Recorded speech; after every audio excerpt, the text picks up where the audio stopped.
વાડી તારી સૂકી છે, જો વાડી તારી સૂકી છે, વરસાદ તણીએ ભૂખી છે.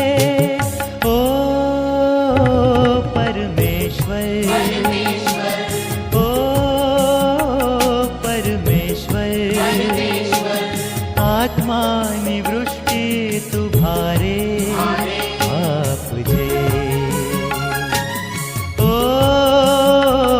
પરમેશ્વર,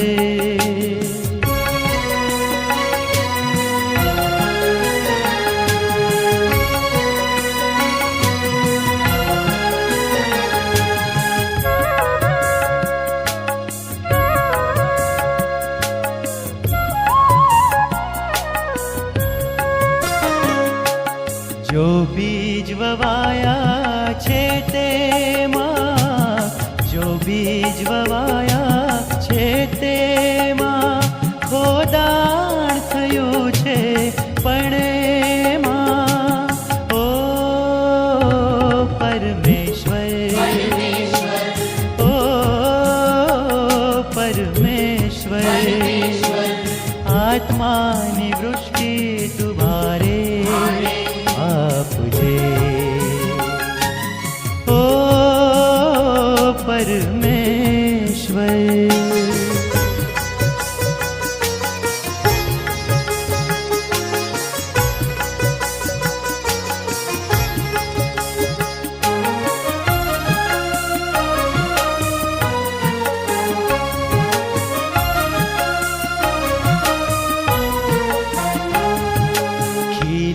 જેથી તારી વાડી ખીલે, જેથી તારી વાડી શોભે, જેથી બહુ સારી.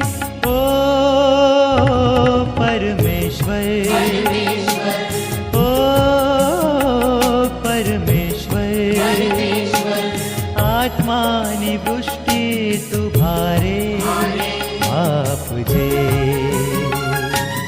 ઓ પરમેશ્વર,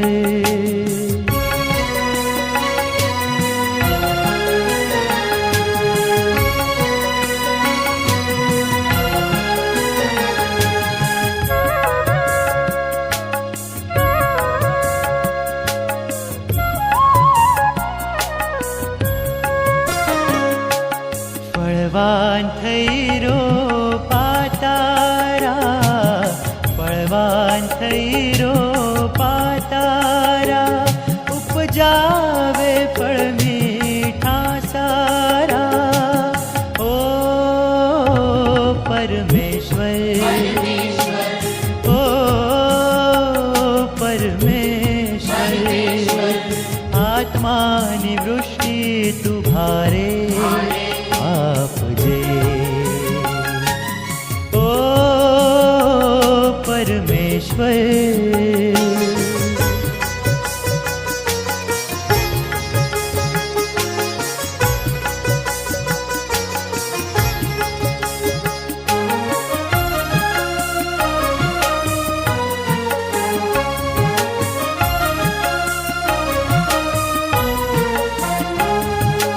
તુજ ભક્તોની સહુ માગણીઓ, તુજ ભક્તોની સહુ માગણીઓ, પૂરી કરજે સહુ લાગણીઓ. ઓ પરમેશ્વર, ઓ પરમેશ્વર, આત્માની વૃષ્ટિ તું ભારે આપજે. ઓ પરમેશ્વર,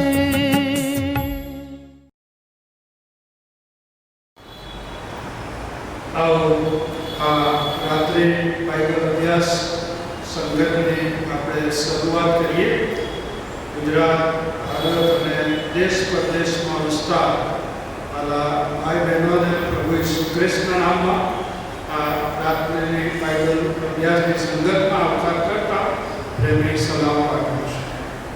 આનંદ બિશપ સાહેબ, સેક્રેટરી સાહેબ અને આગેવાનો તરફથી આ જવાબદારી મને આપવામાં આવી અને એના માટે પણ હું ખાસ અંતઃકરણથી આભાર આ સમય માનું છું. આવો આપણે બાઇબલ અભ્યાસની સંગતની શરૂઆત કરીએ. પ્રભુના પવિત્ર વચનો આ સમયે આપણે વાંચીએ. નવા કરારમાં પ્રેરિતોના કૃત્યોનું પુસ્તક એનો 4થો અધ્યાય 23મા વચનથી 31મા વચન સુધી પ્રભુનું વચન આપણે સાંભળીએ. પ્રેરિતોના કૃત્યો 4થો અધ્યાય 23થી 31. પછી તેઓ છૂટીને પોતાના સાથીઓની પાસે ગયા અને મુખ્ય યાજકોએ તથા વડીલોએ તેમને જે કાંઈ કહ્યું હતું તે બધું તેમને કહી સંભળાવ્યું. તે સાંભળીને તેઓએ એક ચિત્તે ઈશ્વરની આગળ મોટે સ્વરે કહ્યું, ઓ પ્રભુ, આકાશ તથા પૃથ્વી તથા સમુદ્ર તથા તેઓના સર્વને ઉત્પન્ન કરનાર તમે છો. તમે તમારા સેવક અમારા પૂર્વજ દાઉદના મુખ દ્વારા પવિત્ર આત્માની પ્રેરણાથી કહ્યું છે કે વિદેશીઓએ કેમ તોફાન કર્યું છે અને લોકોએ કેમ વ્યર્થ કલ્પના કરી છે. પ્રભુની વિરુદ્ધ તથા તેમના ખ્રિસ્તની વિરુદ્ધ પૃથ્વીના રાજાઓ સજ્જ થયા તથા અધિકારીઓ એકત્ર થયા, કેમ કે ખરેખર તમારા પવિત્ર સેવક ઈસુ, જેને તમે અભિષેક કર્યા, તેમની વિરુદ્ધ હેરોદ તથા પોન્તિયસ પિલાત, વિદેશીઓ તથા ઇઝરાયેલી લોકો સહિત આ શહેરમાં એકત્ર થયા, જેથી તમારા હાથે તથા તમારી યોજના પ્રમાણે જે થવાનું આગળથી નિર્માણ થયું હતું તે બધું તેઓ કરે. હવે હે પ્રભુ, તમે તેઓની ધમકીઓ ધ્યાનમાં લો અને તમારા સેવકોને તમારી વાત પૂરેપૂરી હિંમતથી કહેવાનું સામર્થ્ય આપો. તે દરમિયાન તમે લોકોને નિરોગી કરવાને તમારો હાથ લાંબો કરો અને તમારા પવિત્ર સેવક ઈશ્વરને નામે ચમત્કારો તથા અદ્ભુત કામો કરાવો. તેઓ પ્રાર્થના કરી રહ્યા ત્યારે જે મકાનમાં તેઓ ભેગા થયા હતા તે હાલ્યું. તેઓ સર્વ પવિત્ર આત્માથી ભરપૂર થયા અને ઈશ્વરની વાત હિંમતથી બોલવા લાગ્યા. આમેન. પ્રાર્થના કરીએ. પ્રભુ, અમે તમારો આભાર આ સમયે માનીએ છીએ. આ રાત્રે ઓનલાઈન બાઇબલ અભ્યાસની આ સંગતમાં અમે જ્યારે ભેગા મળ્યા છે ત્યારે પ્રભુ અમે પ્રાર્થના કરીએ છીએ, બોલનાર અને સાંભળનાર બંને પાત્રોની સાથે પ્રભુ આ વચનો દ્વારા તમે વ્યવહાર કરો. તમારા રાજ્ય સંપર્કથી પ્રભુ તમારી વાણી તમે અમને સંભળાવો. તમે બોલો અને અમે સાંભળીએ. પ્રભુ ઈશ્વરના નામમાં અમારી પ્રાર્થના તમે સ્વીકાર કરતા. આમેન.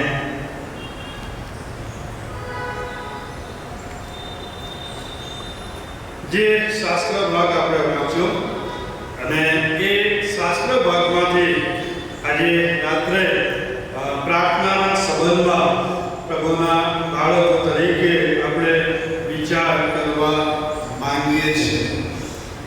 ઓગસ્ટ મહિનો CNI ગુજરાત ડાયાસિસની મારફતે પ્રાર્થનાના મહિના તરીકે ઉજવવામાં આવ્યો અને દર વર્ષે આ રીતે આ જે મહિનો છે એ મહિનો પ્રાર્થનાના મહિના તરીકે આપણે ઉજવીએ છીએ. જુદા જુદા વિસ્તારોમાં, મંડળીઓમાં પ્રાર્થનાના સંબંધમાં જુદા જુદા આયોજનો કરવામાં આવે છે અને એ રીતે દરેક મંડળીમાં જુદી જુદી રીતે એ પ્રાર્થનાની સંગત એ થાય છે. પરંતુ પ્રાર્થના સંબંધી જ્યારે આપણે વિચાર કરીએ છીએ ત્યારે પ્રાર્થના એ અમુક ચોક્કસ અથવા તો અમુક સમય કે અમુક મહિના પૂરતી કરીએ એટલું જ બસ નથી. કારણ કે પ્રાર્થના પ્રાર્થના એ શ્વાસોશ્વાસ છે અને એટલા માટે જ્યારે પ્રાર્થનાની વાત જ્યારે કરવામાં આવે છે ત્યારે જો આપણે 1 મિનિટ શ્વાસ લેવાનું બંધ કરીએ તો આપણને શું થાય? અને એ જ રીતે વિશ્વાસ વ્યક્તિ તરીકે અથવા તો મંડળી તરીકે જ્યારે આપણે પ્રાર્થના કરતા નથી ત્યારે એની જે અસર છે એ અસર એ ચોક્કસ વર્તાય છે. અને આજે મંડળી સંબંધી જ્યારે આપણે વાત કરીએ છીએ ત્યારે મંડળીમાં વર્તાતી એ મોટામાં મોટી તકલીફ એ તો પ્રાર્થનાનો અભાવ છે. આજે મંડળીઓમાં આત્મિક જાગૃતિનો અભાવ છે. એનું મોટું કારણ છે કે મંડળીઓમાં પ્રાર્થનાનો અભાવ છે. તમામ નિષ્ફળતાઓ સંબંધી જ્યારે આપણે વિચારીએ છીએ ત્યારે તમામ નિષ્ફળતાઓની પાછળ પ્રાર્થનાનો અભાવ અથવા તો પ્રાર્થના નહીં કરવાની જે પ્રાર્થના કરવાની જે નિષ્ફળતા છે એ નિષ્ફળતાને આપણે જોઈએ છીએ. આજે વિશ્વાસના હૃદયમાં આનંદનું લોક થવું અને એનું મોટું કારણ એ તો પ્રાર્થના નહીં કરવી તે છે. આજે પ્રભુ મંદિરમાં જ્યારે આપણે જોઈએ છીએ અને પ્રભુ મંદિરના જે બાંકડાઓ છે અને પ્રભુ મંદિરના બાંકડા ઉપર પ્રાર્થના વિહીનતાની એ જે ઘાતક અસરો છે એ ઘાતક અસરો પ્રભુના બાળકો તરીકે આપણને જોવા મળે છે. અને એટલા માટે યશાયા પ્રબોધકનું પુસ્તક એનો 59મો અધ્યાય અને 16મી કલમમાં લખવામાં આવ્યું છે પ્રમાણે કે કોઈ મધ્યસ્થ નથી એ જોઈને તે એટલે કે કોણ? ઈશ્વર પોતે વિસ્મય પામ્યા. કોઈ મધ્યસ્થ નથી એ જોઈને ઈશ્વર વિસ્મય પામ્યા. ગીતશાસ્ત્ર 14 અને 2 માં પણ લખવામાં આવ્યું છે કે કોઈ દેવને શોધનાર છે કે નહીં તે જોવાને યહોવાએ આકાશમાંથી પૃથ્વી ઉપર દ્રષ્ટિ કરી. આજે મંડળીની મોટામાં મોટી જે કરુણતા છે એ તો પ્રાર્થના પ્રત્યેની મંડળીની ઈશ્વરના લોકોની બેદરકારી એ જોવા મળે છે. પ્રાર્થનાના સામર્થ્યને ન જાણનાર ખ્રિસ્તી વ્યક્તિના જીવનમાં ખરેખર જે સર્વ મૂલ્યવાન ગણાય છે અને એનાથી આજે એ વંચિત રહી જાય છે. પ્રાર્થના એ પરિણામો હાંસલ કરે છે. પ્રાર્થના એ પરિસ્થિતિ બદલે છે. પ્રાર્થના એ વ્યક્તિને બદલે છે. પણ આજે ખરેખર પ્રાર્થનાનો અભાવ એ મંડળીઓમાં વર્તાય છે. અને ખાસ કરીને અત્યારના સમયમાં જ્યારે મંડળીની જે અઠવાડિયે જેને અંગ્રેજીમાં વીકલી પ્રેયર કહેવામાં આવે છે પણ સાચા અર્થમાં એ વીકલી જેનો આરોગ્યના સંબંધમાં અર્થ થાય છે માંદલી. આજની મંડળીની એ અઠવાડિયે જે પ્રાર્થના છે એ પ્રાર્થના એ તો માંદલી પ્રાર્થનાઓ બની છે. અઠવાડિયે પ્રાર્થના એ માંદલી પ્રાર્થના બની છે. અને એટલા માટે પ્રભુ ઈસુ ખ્રિસ્તને પણ કહ્યું છે કે મારું ઘર એ પ્રાર્થનાનું ઘર કહેવામાં આવશે. અને માટે પ્રથમની સદીની જે મંડળી છે અને એ પ્રથમની સદીની મંડળીના સંબંધમાં જ્યારે આપણે વિચારીએ છીએ ત્યારે અહીંયા લખવામાં આવ્યું છે પ્રેરિતોના કૃત્યો 1લો અધ્યાય 12, 13 અને 14મી કલમ કે સાબત વાર જેટલું અંતર કાપવાની છૂટ હતી એટલું ચાલીને એ લોકો યરુશલેમ પાછા આવ્યા.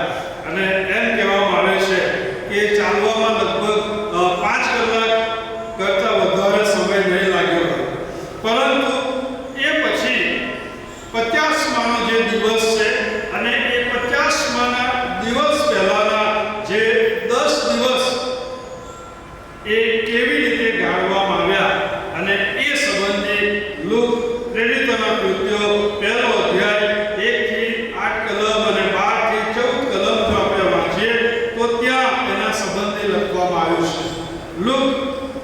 લુકની સુવાર્તા 24મો અધ્યાય અને 53મી કલમમાં જણાવે છે પ્રમાણે કે તેઓ નિત્ય મંદિરમાં દેવની સ્તુતિ કરતા હતા. તેઓ નિત્ય મંદિરમાં દેવની સ્તુતિ કરતા હતા. અને એ જ રીતે પ્રેરિતોના કૃત્યો 1લો અધ્યાય અને 14મી કલમમાં લખવામાં આવ્યું છે પ્રમાણે જે પેઢીમાં તેઓ રહેતા હતા ત્યાં તેઓ સઘળા એક ચિત્તે સાથે મળીને એ લોકો પ્રાર્થના કરતા હતા. આ બંને કલમો જ્યારે આપણે વાંચીએ છીએ ત્યારે એક સારો સુમેળ આપણને જોવા મળે છે. લુક જ્યારે 24મા અધ્યાયમાં પોતાને વૃત્તાંતની જ્યારે સમાપન કરે છે, પ્રેરિતોના કૃત્યોમાં જ્યારે એની શરૂઆત કરે છે, ત્યારે શિષ્યો પ્રભુ ઈસુ ખ્રિસ્તના સ્વર્ગારોહણ પછી એ લોકો મંદિરમાં સતત સ્તુતિ કરતા હતા. અને એ સાથે પ્રેરિતોના કૃત્યો 1લા અધ્યાયમાં લખવામાં આવ્યું છે પ્રમાણે કે તેઓ ઘરમાં પણ એ લોકો સતત પ્રાર્થના કરતા હતા. હવે કદાચ આપણે વિચારીએ કે આ ઉપલી મેળી એ કઈ હતી. અને જો તમે લુકની સુવાર્તા 22મો અધ્યાય અને 12મી કલમ તમે જો વાંચો તો ત્યાં લખવામાં આવ્યું છે પ્રમાણે કે જ્યાં પ્રભુએ શિષ્યો સાથે છેલ્લી સાંજ પ્રભુએ પસાર કરી અને એ જગ્યા, અને બીજા શબ્દોમાં જો આપણે કહીએ તો શક્ય છે કે યોહાન માર્કની માં મરિયમનું ઘર હતું, જ્યાં પાછળથી ઘણા મંડળીના સભ્યો એ પ્રાર્થના કરવાના માટે એકત્ર થયા હતા. પ્રેરિતોના કૃત્યો 12મો અધ્યાય અને 12મી કલમમાં એના સંબંધે લખવામાં આવ્યું છે. પણ અહીંયા આપણે પ્રાર્થનાના સંબંધમાં વિચાર કરવા માંગીએ છીએ. પ્રભુના સેવક કેલ્વિન એ આ પ્રમાણે કહે છે કે સાચી જે પ્રાર્થના છે એ સાચી પ્રાર્થનાના 2 અનિવાર્ય લક્ષણો હતા કે તેઓ સતત પ્રાર્થના કરતા હતા, અને બીજી બાબત એ તો એ છે કે તેઓ એક ચિત્તે પ્રાર્થના કરતા હતા. તેઓ સતત પ્રાર્થના કરતા હતા અને તેઓ એક ચિત્તે પ્રાર્થના કરતા. નહીં કે અમુક દિવસો, અમુક મહિનો, નહીં, એ લોકો સતત મંડળી સાથે મળીને એ લોકો પ્રાર્થના કરતા હતા. અને એટલા માટે પહેલી બાબત જે શાસ્ત્ર ભાગ આપણે વાંચ્યો, પ્રેરિતોના કૃત્યો 4થો અધ્યાય 23 થી 31 કલમ, અને ત્યાં આગળ પહેલી બાબત જે જોવા મળે છે એ તો એ છે કે તેઓ એક ચિત્તે પ્રાર્થના કરતા હતા. લુક જે વૃત્તાંત અહીંયા જણાવે છે પ્રમાણે કે જેઓ પ્રાર્થના કરતા હતા ઉપલી મેળીમાં એ લોકોની સંખ્યા 120ની હતી. 120ની હતી. પ્રભુના સેવક પ્રોફેસર હાવર્ડ માર્શલ એ આ પ્રમાણે એ કહે છે કે સંખ્યા દર્શાવવાનું કારણ એ છે કે યહૂદી જે કાયદો છે અને એ યહૂદી કાયદા પ્રમાણે કોઈક જૂથ અને કોઈ કાઉન્સિલ જ્યારે રચવાની હોય ત્યારે એ જૂથ અથવા તો કાઉન્સિલ રચવાના માટે ઓછામાં ઓછી 120 સભ્યોની સંખ્યા હોવી જોઈએ. અને એટલા માટે એક નવું જૂથ રચવા માટે શિષ્યોની સંખ્યા એટલે કે 120 એ પૂરતી હતી. અને કેટલાક અભ્યાસીઓ જે છે એ અભ્યાસીઓએ આ 120ની જે સંખ્યા છે એ 120ની સંખ્યામાં એમણે રૂપક શોધી કાઢ્યું. કારણ 12 કુળ, અને 12 કુળ એટલે કે 12 પ્રેરિતો, એટલે કે 12ની જે સંખ્યા છે એ સંખ્યાને મંડળીનું પ્રતીક બનાવે છે. 120 એટલે 12 ગુણ્યા 10, 12 * 120 થાય. અને જે પ્રકટીકરણનું જે પુસ્તક છે અને પ્રકટીકરણના પુસ્તકમાં આવતી જે સંખ્યા 1,44,000 1,44,000 એટલે 12 ગુણ્યા 1,000 થી બને છે. 12 ગુણ્યા 1,000 થી બને છે. એટલે કે અહીંયા યહૂદાને બાદ કરતા જે શિષ્યોની સંખ્યા એ તો 11 ની સંખ્યા હતી. ઉપરાંત સ્ત્રીઓ એ 14 હતી. અને આ બધા ભેગા થઈને એક ચિત્તે તેઓ પ્રાર્થના કરતા હતા. એક ચિત્ત એટલે કે એક હેતુ. એના માટે ગ્રીક જે પર્યાય છે એ ગ્રીક પર્યાય એ તો હોમોથાઇમેડોન. ગ્રીક જે પર્યાય છે એ તો હોમોથાઇમેડોન કે જે શબ્દ લુકની જે સુવાર્તા છે એ સુવાર્તામાં 10 વખત આવે છે અને જે ભેગા થવાના સંદર્ભમાં અથવા તો સાથે મળે છે અને એના સંદર્ભમાં એ શબ્દ લેવામાં આવ્યો છે. અને એટલા માટે અહીંયા પહેલી બાબત જે કહેવામાં આવી છે એ તો એ છે કે તેઓ એક ચિત્તે એટલે કે ભેગા મળીને એક જ હેતુ કે એક જ પ્રેરણા સાથે એ લોકો પ્રાર્થના કરતા હતા. એક જ હેતુ એક જ પ્રેરણા સાથે લોકો પ્રાર્થના કરતા હતા. ત્યારબાદ બીજી બાબત અહીંયા લખવામાં આવી છે એ પ્રમાણે કે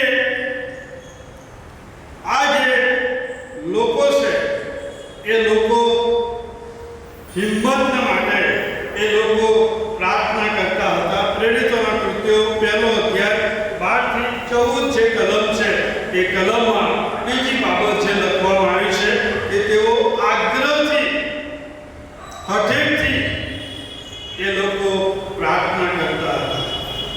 જે ક્રિયાપદ ગ્રીકમાં વાપરવામાં આવ્યું છે પ્રોસ્કાર્ટીરિયો અને એનો અર્થ થાય છે કે પ્રાર્થનામાં સતત મંડ્યા રહેવું. પ્રેરિતોના કૃત્યો 2જો અધ્યાય અને 42મી કલમમાં લખવામાં આવ્યું છે પ્રમાણે કે તેઓ દ્રઢતાથી પ્રાર્થનામાં મંડ્યા રહ્યા. તેઓ દ્રઢતાથી પ્રાર્થનામાં મંડ્યા રહ્યા.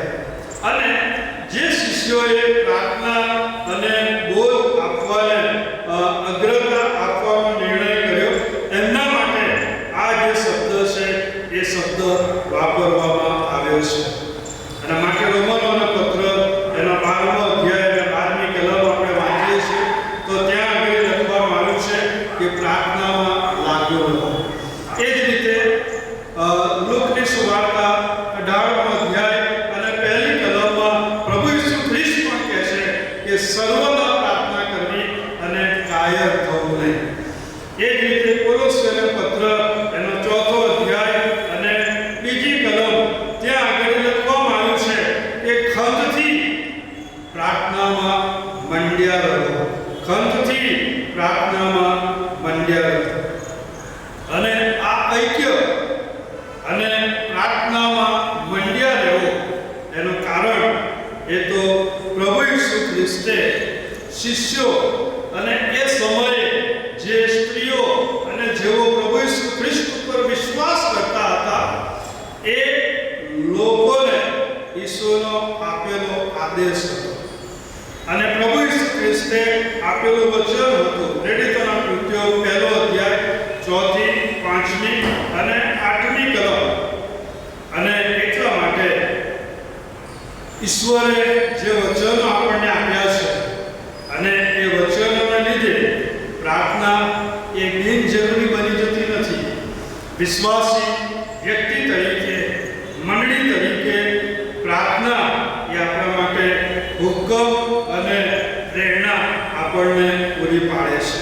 અને એટલા માટે પ્રભુ આપણી પ્રાર્થના સાંભળે છે અને પ્રભુ આપણી પ્રાર્થનાનો જવાબ આપે છે એવી ખાતરી આ જે શબ્દો છે એ શબ્દો આપણને આપે છે. એટલા માટે બીજી બાબત છે કે તેઓ એટલે કે શિષ્યો અને સ્ત્રીઓ અને વિશ્વાસ કરનારનો સમૂહ પ્રેરિતોના કૃત્યો 4થા અધ્યાયમાં લખવામાં આવ્યું છે પ્રમાણે એક ચિત્તે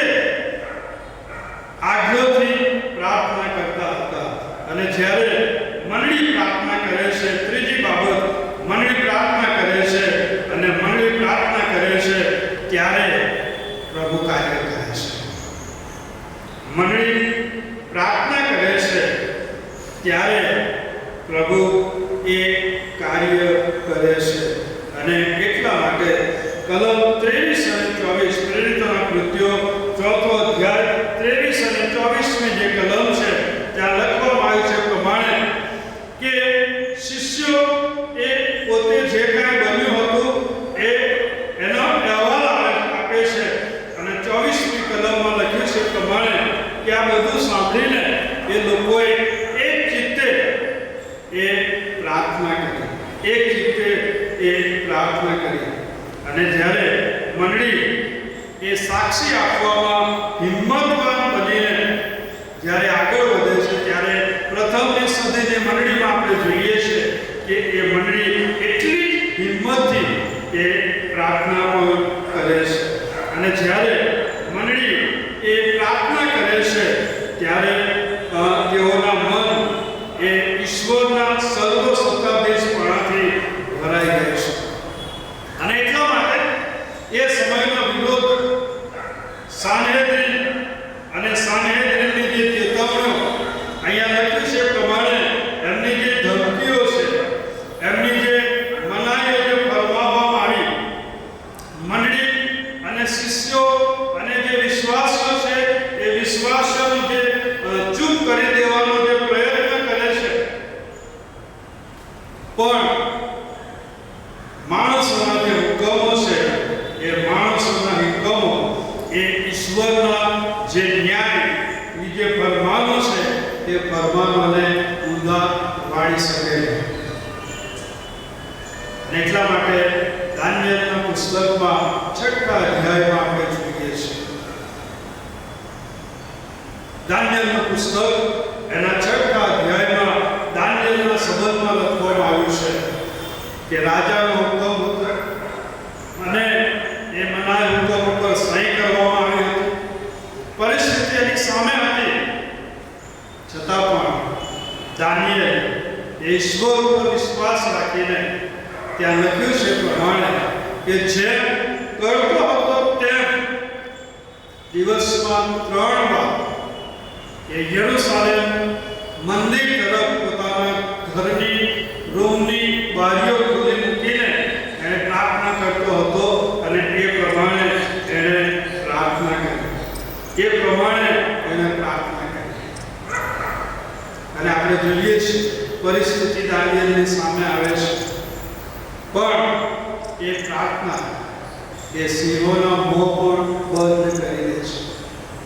સિંહોના મોં પણ બંધ કરી દે છે. કારણ કે આપણો જે ઈશ્વર છે એ ઈશ્વર એ તો સમસ્ત સૃષ્ટિનો ઈશ્વર છે. આપણો જે ઈશ્વર છે એ તો પ્રકટીકરણનો ઈશ્વર છે. આપણો જે ઈશ્વર છે એ ઈશ્વર એ તો ઇતિહાસનો રચનાર ઈશ્વર છે. જે પ્રેરિતોના કૃત્યો એનો 4થો અધ્યાય 26 અને 27મી કલમમાં લખવામાં આવ્યું છે. અને ત્યાં લખ્યું છે પ્રમાણે કે જ્યારે એ લોકો અહીંયા પ્રાર્થના કરે છે ત્યારે ઈશ્વર વિશેનું એમનું જે દર્શન છે એ દર્શન સ્પષ્ટ થાય છે. અને તેઓ પોતાને ઈશ્વરની સમક્ષતામાં નમાવે છે. અને એ લોકો પ્રાર્થના માટે એ તૈયાર થાય છે. એ લોકો પ્રાર્થના માટે તૈયાર થાય છે. અને પરિણામ શું આવ્યું? 31મી કલમમાં લખવામાં આવ્યું છે કે તેઓ પ્રાર્થના કરી રહ્યા ત્યારે જે મકાનમાં તેઓ ભેગા થયા હતા તે હાલ્યું અને તેઓ સર્વ પવિત્ર આત્માથી ભરપૂર થયા અને ઈશ્વરની વાત હિંમતથી બોલવા લાગ્યા. ઈશ્વરની વાત હિંમતથી બોલવા લાગ્યા. પ્રેરિતોના કૃત્યો 1 અધ્યાયમાં આપણે જોઈએ છીએ કે જ્યારે શિષ્યો પ્રાર્થના કરતા હતા અને ત્યારે 50મા દિવસ અને 50મા દિવસે એ પવિત્ર આત્મા એમના ઉપર ઉતરી આવ્યો અને તેઓએ હિંમતથી સુવાર્તા પ્રગટ કરી, પ્રભુની વાત એમણે પ્રગટ કરીને અહીંયા એક બાબત જોઈએ છે કે તેઓ જ્યારે પ્રાર્થના કરી રહ્યા ત્યારે તેઓ સર્વ એ પવિત્ર આત્માથી ભરપૂર થયા. જે મકાનમાં ભેગા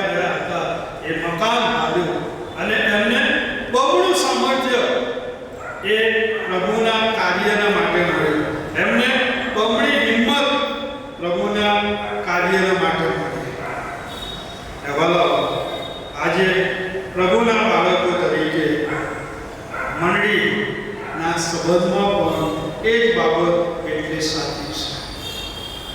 આજે મંડળી એ પ્રાર્થનામાં મંદ છે. મંડળીએ પ્રાર્થના કરવાનું પડતું મૂક્યું છે અને એટલા માટે આજે આપણી પાસે બાઇબલ છે. બાઇબલ શિક્ષકો ઘણા બધા છે. બાઇબલના અભ્યાસો ઘણા બધા છે. આપણી પાસે બાઇબલની કમેન્ટ્રીઓ છે. આપણી પાસે ઈશ્વર વિદ્યાવેતાઓ છે. પણ દુઃખની બાબત એ છે કે આપણી પાસે પ્રાર્થના યોદ્ધાઓ નથી. આજે આપણું જે યુદ્ધ છે, એફેસીયનો પત્ર એનો 6 અધ્યાય અને 10, 11, 12 કલમમાં લખવામાં આવ્યું છે. વાલાઓ, આપણું યુદ્ધ એ આ જગતના અંધકારરૂપી સત્તાધારીઓની સામે છે. આકાશી સ્થાનોમાં દુષ્ટના આત્મિક લશ્કરોની સામે છે. આજે વિશ્વાસી વ્યક્તિ તરીકે, મંડળી તરીકે આપણે આત્મિક યુદ્ધમાં છીએ અને એ આત્મિક યુદ્ધમાં જો આપણે વિજય થવું છે તો આ કોઈ પણ બાબત આપણા માટે કામ લાગશે નહીં. જે જરૂરી બાબત છે એ તો એ છે કે આપણે પ્રાર્થના કરીએ. એક મનના અને એક ચિત્તના થઈને આપણે આગ્રહથી પ્રાર્થના કરવાનું ચાલુ રાખીએ. અને પ્રભુનો સેવક ડી.એલ. મૂડી એ જ્યારે એમને પૂછવામાં આવ્યું કે તમારી સફળતાનું રહસ્ય કયું છે, અને ત્યારે પ્રભુના સેવકે એ કહ્યું કે આવો હું મારી પ્રાર્થનાની સફળતાનું રહસ્ય તમને બતાવું. અને એ ઓરડીમાં લઈ ગયા અને એ ઓરડીમાં ઘણા બધા લોકો એક સાથે મળીને જૂથ તરીકે પ્રભુના આ સેવકને માટે, એમના કાર્યને માટે, એ સ્વભાવને માટે એ પ્રાર્થના કરતા. આજે આપણી પાસે બધું જ છે પણ આપણી પાસે પ્રાર્થના નથી. આપણી પાસે બધું જ છે પણ આપણી પાસે પ્રાર્થના નથી. ભલાઓ, આવો આ દિવસોમાં એ પ્રાર્થનાની જે ચળવળ છે એ પ્રાર્થનાની ચળવળને આપણે સાથે મળીને એક મનના અને એક ચિત્તના બનીએ. મંડળીની સામે પ્રશ્નો છે, ડાયસની સામે પ્રશ્નો છે, સમાજની સામે પ્રશ્નો છે, આર્થિક પ્રશ્નો છે, કુટુંબમાં પ્રશ્નો છે, મંડળીમાં અને સમાજમાં પ્રશ્નો છે. અને એનો એકમાત્ર હલ એ છે પ્રાર્થના. વિશ્વાસી વ્યક્તિ તરીકે એક મનના અને એક ચિત્તના થઈને આગ્રહથી પ્રભુના બાળકો તરીકે આપણે એકબીજાના માટે પ્રાર્થના કરીએ. પ્રાર્થના પરિસ્થિતિ બદલે છે, પ્રાર્થના વ્યક્તિને બદલે છે અને પ્રાર્થના એ ચોક્કસ પરિણામ લાવે છે. પ્રભુ આપણને એ પ્રમાણે કરવાના માટે, આ વચનો સમજવાના માટે અને પ્રાર્થનામાં લાગુ રહેવા માટે આપણે પ્રાર્થના કરીએ. પ્રભુ, આ સમય માટે અમે તમારો આભાર માનીએ છીએ.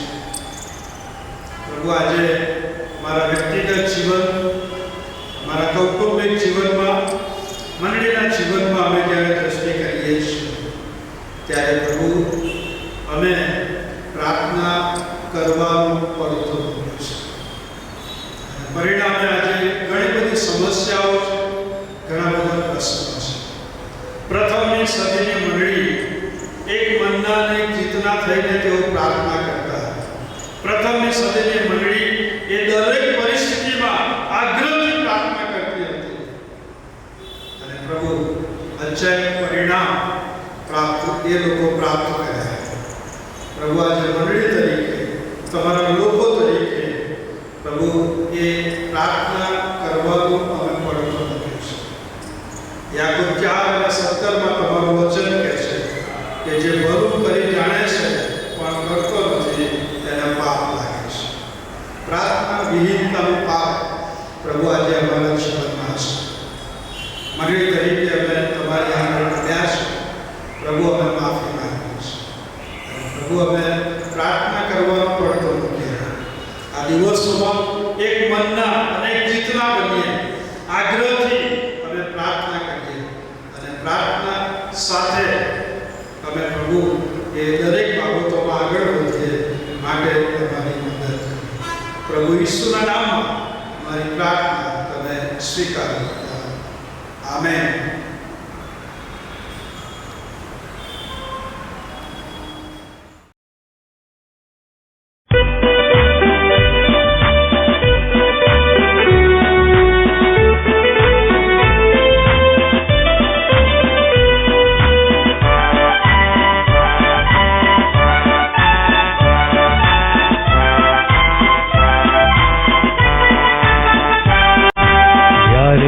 કઠણ લાગે ને વેરી કરે ઢોર, ઈસુ થજે આગેવાને અમને આગળ દોર. જોખમ વાળી જગાઓમાં તને ઢાલીશું, ચિંતા તજી તારી પાછળ ચાલીશું.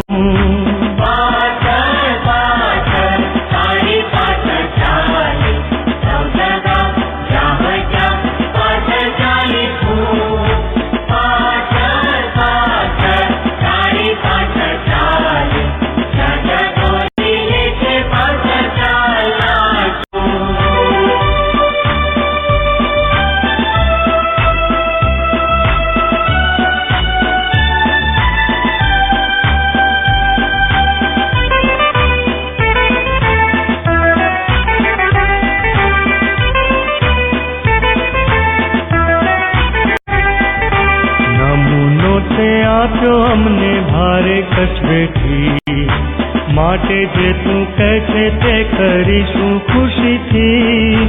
તારો નમૂનો લઈને આજ્ઞા પાડીશું, પ્રીતિ થકી તારી પાછળ ચાલીશું.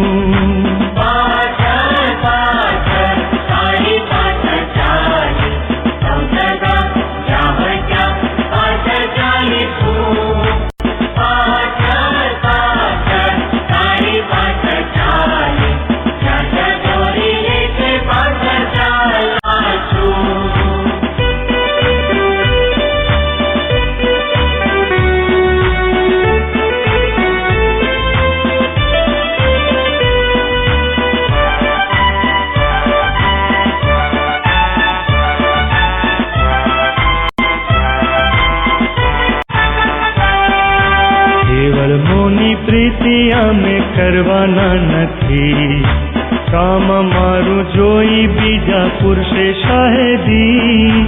દેવનું કામ કરવામાં પૂરું મન પણ રાખીશું, દુઃખ વેઠીને તારી પાછળ ચાલીશું.